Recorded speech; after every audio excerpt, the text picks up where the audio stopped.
Assalamualaikum warahmatullahi wabarakatuh.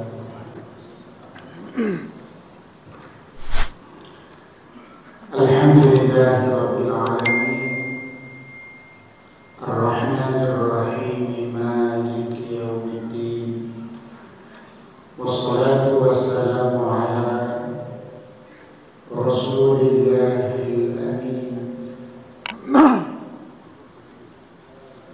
Sayyidina wa maulana Muhammadin wa ala alihi wa sahbihi ajma'in. Qala Allah Ta'ala fi muhkamit tanzil ba'da a'udzu billahi minasy syaithanir rajim. Bismillahirrahmanirrahim. Ya ayyuhalladzina amanu taqullaha wal tanzur nafsum ma qaddamat lighadin wattaqullaha innallaha khabirun bima ta'malun. Kecilkan, terlalu keras.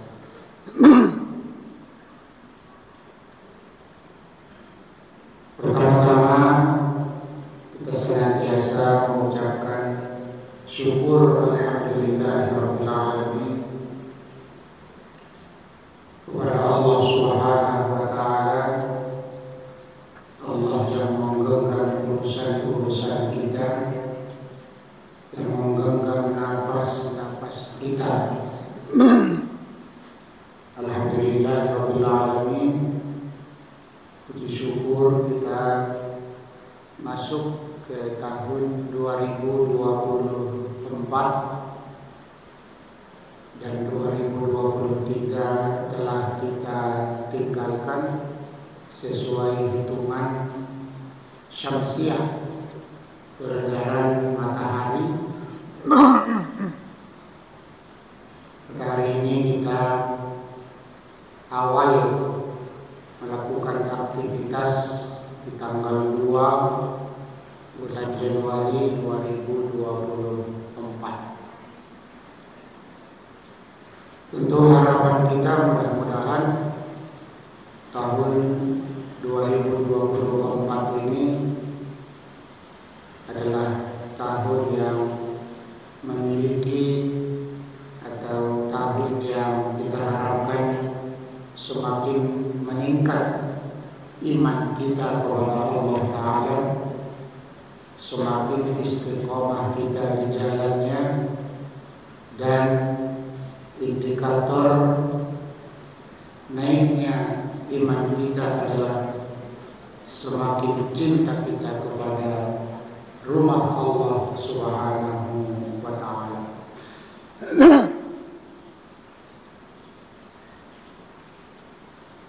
Allah Subhanahu wa Ta'ala berfirman dalam surat At-Taubah,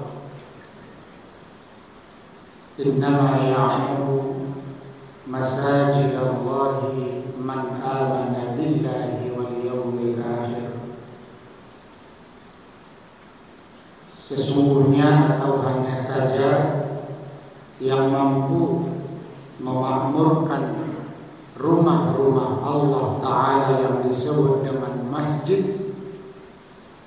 Masjid itu istilah dalam agama Islam.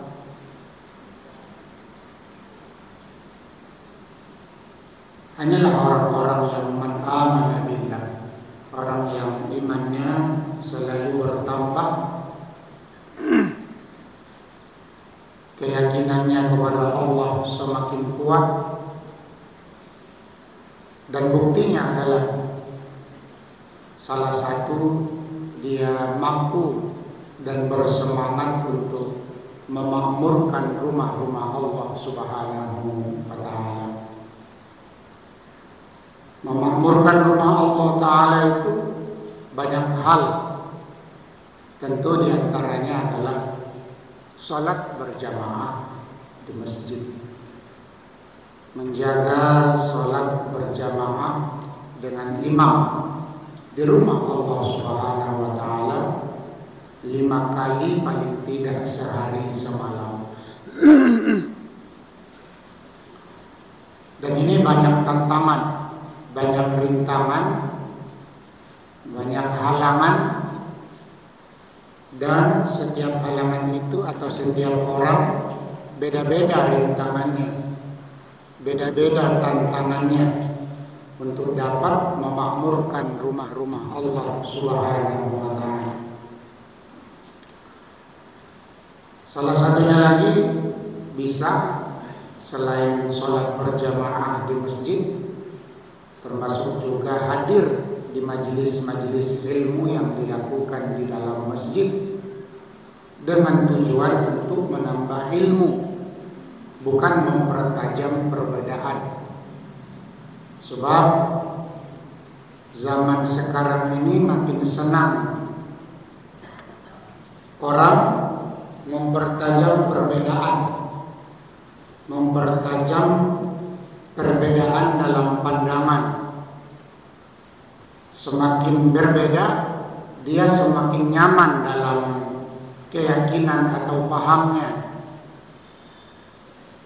Semestinya majelis ilmu itu adalah majelis yang mendorong kita, atau ilmu yang kita dapatkan mendorong kita semakin kuat persahabatannya, semakin kuat hubungan batinnya, bukan semakin jauh. Salah satu indikator majelis ilmu, dikatakan majelis ilmu itu adalah ifsahu yafsahillahu lakum. Sekiranya ruangan itu sempit ruangan majelis itu, maka terasa lapang. Itu majelis ilmu dalam tuntunan Allah Subhanahu wa taala. Sempit kecil masjid atau ruangan itu, tapi karena hatinya lapang, maka terasa lapang. Kipas anginnya cuma 2, tapi kok rasanya nyaman di dalam. Berbeda dengan kalau hatinya tidak nyaman, bagaimanapun kipas angin di setiap sudut tetap saja tidak nyaman. Itu salah satu ciri majelis ilmu yang dipuji oleh Allah Subhanahu wa taala. Jadi majelis ilmu itu semestinya mendatangkan ketenangan, bukan mempertajam perbedaan. Sehingga terkadang orang nyaman dengan perbedaan itu. Ini berbahaya. Selanjutnya, Bapak dan Ibu, memakmurkan masjid bisa melalui kita perhatikan rumah Allah Ta'ala, dari programnya, dari kegiatannya. Kemarin kita janji dengan jamaah semuanya, kita akan melakukan evaluasi program-program yang kita lakukan di Masjid Agung, masjid termegah di Pasaman, terbesar saat ini. Kita ingin mendapatkan masukan-masukan dari jamaah atau dari Bapak dan Ibu sebagai orang tua kita. Cuma hari Sabtu pagi kemarin, karena memang libur pertama, ya, yang kedua kampus juga hari Sabtu itu libur, maka kita pulang kampung. Saya berharap nanti di penghujung kajian kita ini ada masukan-masukan dari kita semuanya untuk kebaikan dari segi memakmurkan rumah-rumah Allah Ta'ala, khususnya Masjid Agung yang kita cintai ini. Selanjutnya Bapak dan Ibu yang berbahagia, sholat jamaah sudah, mendengarkan kajian-kajian insya Allah sudah, lalu memperhatikan kebersihan juga sudah, lalu melakukan kegiatan-kegiatan program-program yang mendukung bagaimana agar iman kita semakin kuat, cinta kita kepada rumah Allah semakin kuat. Itu Bapak dan Ibu yang berbahagia. Selanjutnya pada kesempatan ini kita akan berbagi, karena memang Pak Datuk Saudara, ada Pak Bani di sini, bahwa sebenarnya kalau Jumat pertama, Selasa atau Minggu pertama itu biasanya jadwalnya Ustaz Erwan. Cuma saat ini beliau sudah pindah tugas ke Solo, ya. Jadi sangat sulit bagi beliau mungkin untuk mengejarnya ke sini. Beliau dosen diterima di Solo. Maka untuk minggu pertama ini kita masih mencari-cari pengganti dari Ustaz. Kalau ada usulan boleh disampaikan kepada kita agar bisa kita hubungi. Kenapa ini? Itu yang kalau Ustaz Habibullah masih, Ustaz Masri masih, Ustaz Dirul Fajri masih, dan Ustaz cadangan yang di dalam sekiranya ada minggu kelima itu masih kita berdayakan. Kepada Ibu yang berbahagia, ada 5 cara, 5 kiat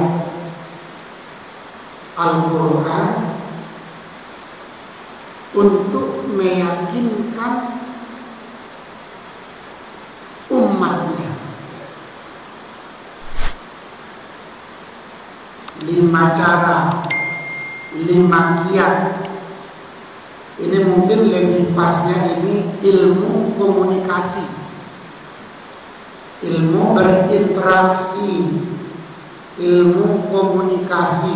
Al-Quran memakai 5 cara dalam meyakinkan orang yang kita ajak bicara melalui dakwah ataupun lawan bicara kita.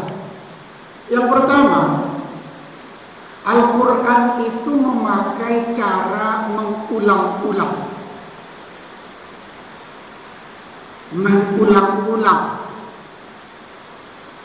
Kalau orang dulu mengatakan lancar kaji karena diulang. Ternyata itu metode Al-Quran dalam meyakinkan si pembaca Al-Quran atau hamba Allah Subhanahu wa ta'ala. Contohnya Ustaz, contohnya kita sering membaca dalam surat Ar-Rahman, fabi ayyi ala'i rabbikuma tukadziban. Itu berulang-ulang. Kalau kita lihat artinya itu sama. Dari ayat yang pertama kita baca dengan yang kedua, ketiga, keempat, sampai selanjutnya itu sama artinya. Fabi ayyi ala'i rabbikuma tukadziban. Maka nikmat yang mana lagi yang engkau dustakan, kata Allah Subhanahu wa ta'ala. Nikmat yang mana lagi yang kamu dustakan dengan umur yang saat ini sampai sekarang. Kalau kita buka juga di ayat berikutnya diulang lagi, fabi ayyi ala'i rabbikuma tukadziban. Diulang lagi. Itu cara Al-Quran untuk meyakinkan si pembaca. Dalam ayat lain kita temukan dalam surat Al-Hasyr, Allah Subhanahu wa taala berfirman, dan ini sering dibaca oleh khatib, ya ayyuhalladzina amanu taqullaha wal tanzur nafsum ma qaddamat lighadin wattaqullah. Dua kali dalam ayat yang pendek itu, dua kali Allah sebut wattaqullah. Padahal sekali saja sama artinya. Tujuannya kok berulang-ulang. Dalam bahasa Arab, li'iqna'is sami'. Cara Allah Ta'ala untuk meyakinkan si pembaca, maka diulang-ulang. Subhanallah. Kadang-kadang Bapak dan Ibu, apa yang disampaikan Ustadz di podium ini, di meja ini, kok rasanya baru dengar kita kemarin, atau baru dengar sebulan yang lalu. Apalagi sekarang ini kita undang Ustadz, rasanya hampir, apalagi metodenya sama. Kok rasanya sama, itu juga, gitu kan? Ternyata metode mengulang-ulang itu adalah metode Al-Quran. Subhanallah. Bapak Ibu, anak-anak kita juga, cucu-cucu kita membaca Al-Fatihah. Kalau hitung-hitung, baca Fatihah itu sudah berapa juta kali itu selama hidup kita, ya kan? Contoh kecil saja, sehari semalam minimalnya 17 kali baca Fatihah. Ya, baca Fatihah. Apa yang kita baca tadi di Asar, itu juga yang kita baca di Maghrib. Kalau orang yang pikirannya sedikit negatif, oh ini aja ini, kan begitu. Subhanallah. Tapi ternyata mengulang-ulang itu sesuatu yang mahal. Sesuatu yang mahal. Itu yang pertama. Al-Quran memiliki cara untuk menyampaikan pesan itu dengan mengulang-ulang kata, dan itu banyak kita temukan. Yang kedua, Al-Quran itu memakai metode dengan membuat perbandingan antara dua hal yang berlawanan. Al-Quran memakai cara dengan membuat perbandingan dua golongan. Tapi dua golongan ini kontradiktif. Artinya saling berlawanan. Kita lihat dalam surat Al-Qalam, Allah berfirman, "Afanaj'alul muslimina kal-mujrimin." Allah bandingkan satu golongan dengan golongan lain, tapi berbeda. Apakah patut kami perlakukan orang-orang yang muslim seperti orang-orang yang mujrim? Allah Ta'ala memberikan perbandingan keutamaan orang yang muslim dengan yang mujrim. Melalui apa? Allah bandingkan dua-duanya di depan kita. Dan itu adalah cara Al-Quran menyampaikan pesan. Tidak mungkinlah kita pilih yang mujrim. Sangat bodoh kita, sangat naif kita kalau kita pilih yang mujrim. Pasti yang muslim. Tapi untuk apa Allah bandingkan ini dengan ini? Apakah Allah itu mungkin dikira kita ragu, enggak, tapi untuk meyakinkan kita. Subhanallah. Dan itu adalah caranya Al-Quran memberikan keyakinan kepada kita. Afanaj'alul muslimina kal mujrimin? Apakah mungkin kami perlakukan sama antara yang muslim dengan yang mujrim? Jawabannya tentu di hati kita. Tidak mungkin. Yang muslim itu ya beda di mata Allah. Kan begitu. Dua. Yang ketiga, Allah kadang-kadang memakai tanda tanya. Nah, kita kalau kajian tafsir di waktu subuh, kan sering kita baca ada kata-kata tanya. Dalam bahasa Arab disebut adawatul istifham. Anak-anak yang senangnya tahu alat atau kata-kata yang dipakai untuk bertanya. Yang kita tahu atau hal apakah, ya kan? Nah, coba kita lihat. Ternyata dalam Al-Quran itu banyak, Pak, Bu, kalimat bertanya, tanya, bukan berarti tidak tahu atau ada jawabannya. Tidak perlu. Allah meyakinkan si pembaca dengan cara bertanya. Contohnya, nih, Bismillahirrahmanirrahim. Hal ataka hadithul ghasyiyah. Kalau kita potong-potong ayatnya, hal artinya sudah sampaikah? Apakah? Hal anta fil masjid? Apakah kamu berada di masjid? Hal di situ tuh kalimat tanya. Tapi Al-Quran memakainya bukan minta jawaban, enggak. Dia buat kalimat tanya itu untuk menetapkan.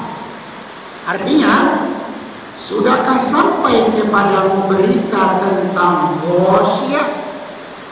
Ghasyiyah itu hari kiamat. Apa perlu saya jawab, Ustaz? Sudah sampai? Tidak perlu. Yakinkan saja di hati kita bahwa hari kiamat itu pasti datang. Nah, melalui apa, Ustaz? Allah yakinkan kita melalui kalimat tanya. Bapak ini yang berbahagia. Selanjutnya keempat.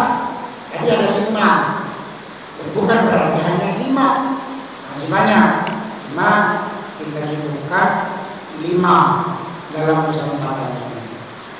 Yang keempat adalah Al-Quran membuat penyerupaan atau perumpamaan.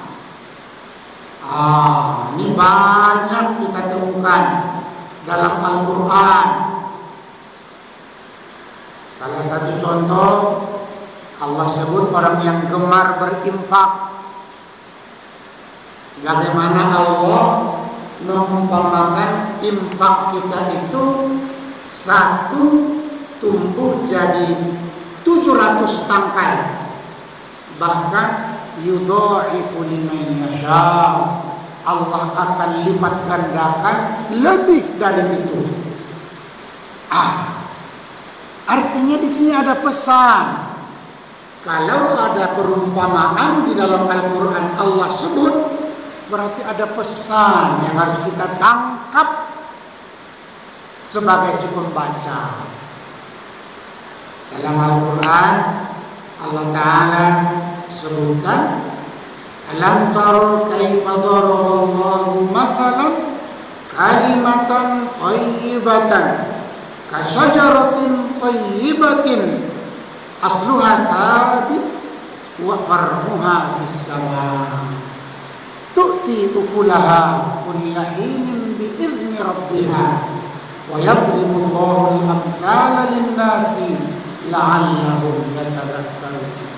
Setelah Allah merupakan antara kalimat yang baik, seruan yang baik, kalimat thayyibah itu adalah bisa kalimat tauhid, bisa kalimat mengajak kepada kebenaran, bisa kalimat yang mengajak kepada perdamaian, kepada kebaikan. Semua itu kalimat thayyibah. Allah perumpamakan seperti pohon yang rimbun, yang tidak mati, yang akarnya kuat, tidak bisa digoyah dengan apapun. Dan Allah tutup ayat itu dengan Allah Ta'ala memberikan perumpamaan-perumpamaan bagi manusia.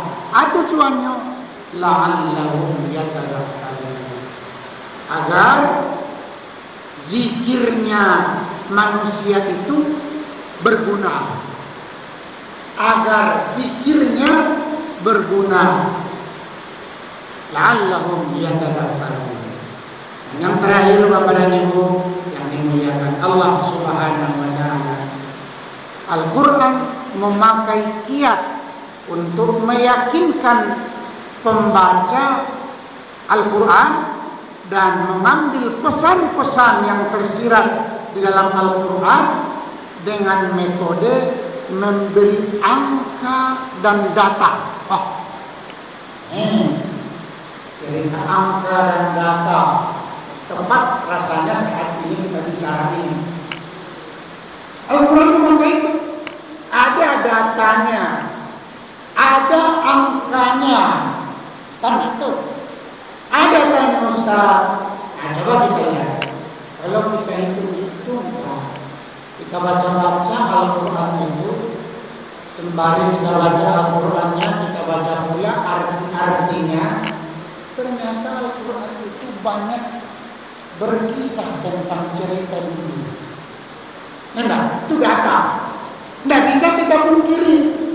Kalau kurang yakin ambo, tidak bisa pungkiri itu. Kufur kita jadi. Kecuali ceritanya mungkin Israiliyat yang terjadi di zaman sebelum agama Islam, sebelum Nabi Muhammad Sallallahu Alaihi Wasallam, yang disampaikan oleh para pemuka-pemuka agama Yahudi, orang-orang Israel. Kadang-kadang ada betulnya, ada manfaatnya, tapi kadang-kadang banyak bohongnya. Bohong berarti bukan tidak boleh diamalkan. Lupa. Contoh, konon katanya, di mana kita dengar? Waktu Ustaz Dinul Fajri, waktu kita sholat tasbih, ya kan? Ada umat Nabi Musa yang mau dicabut nyawanya. Masih ingat gak? Masih ya? Itu Israiliyat. Boleh kita yakin dengan itu, Bu ya? Kalau untuk memotivasi diri kita, bagus, tidak masalah. Karena tidak ada di situ antara akidah keyakinan, tidak ada hubungannya. Paling kita agar siap untuk menghadapi kematian, bahwa kematian itu datangnya tiba-tiba, maka ada cerita-cerita Israiliyat, boleh-boleh saja. Kan begitu. Tapi kalau sudah Al-Quran yang bercerita tentang data, yang sampai 80% dari Al-Quran itu berisi tentang cerita, dan itu banyak pesan-pesan yang kita dapatkan di sana, maka nggak bisa kita pungkiri, Pak. Sama juga dengan data.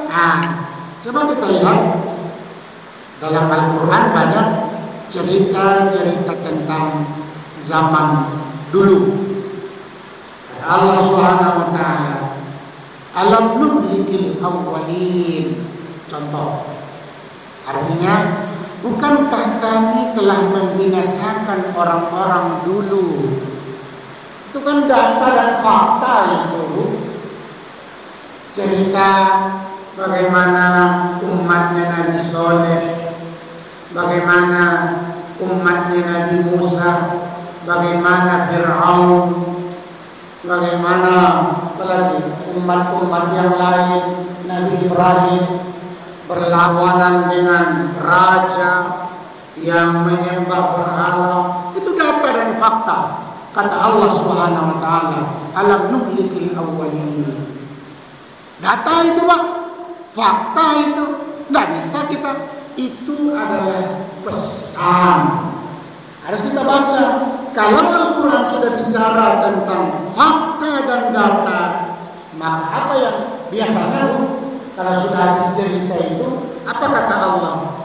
La'allahum yatadzakkarun, agar mereka menggunakan pikiran.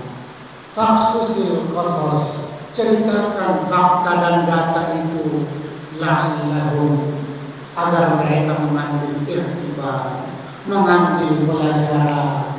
Umat-umat yang dulu telah melewati masa di dunia, ibaratnya sudah duluan makan dan minum asinnya air laut. Nah, itu kira-kira orang-orang dulu. Maka kita yang datang belakangan, yang datang dengan al-mutaqaddimin, al-mutaakhirin, generasi-generasi yang datang sekarang masih hidup, itu kita ambil pelajaran. Kepada ibu yang berbahagia, 5 ayat Al-Quran untuk meyakinkan kita dan mengambil pelajaran dari setiap kiat-kiat yang dipakai Al-Quran untuk menyampaikan pesan kepada kita.